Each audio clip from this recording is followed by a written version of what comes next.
नमस्कार मित्रांनो, जय महाराष्ट्र. आपल्या सगळ्यांच्या घरी आता गणपती बाप्पा विराजमान होणार आहे आणि त्यांचीच तयारी आपण या ठिकाणी सुरू केलेली आहे. दरवर्षी आमच्याही घरी गणपती बाप्पा येतात. यावर्षी गणपती बाप्पाचं आमचं 16वं वर्ष आहे आणि 16व्या वर्षाच्या निमित्ताने आम्ही काहीतरी वेगळं करण्याचा प्रयत्न करतोय.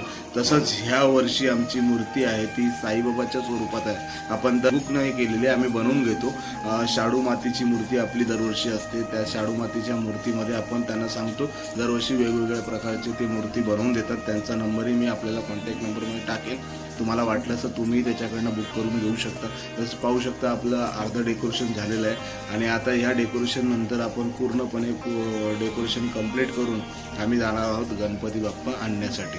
आपण पाहू शकता हे पूर्ण डेकोरेशन कंप्लीट झालेलं आहे. त्याला लाइटिंग, तोरण, हार, फुलं वगैरे सगळी लागलेली आहेत आणि कसं वाटते तुम्हाला नक्की कमेंटमध्ये सांगा. आता आम्ही गणपती बाप्पा आणण्यासाठी चाललेलो आहे.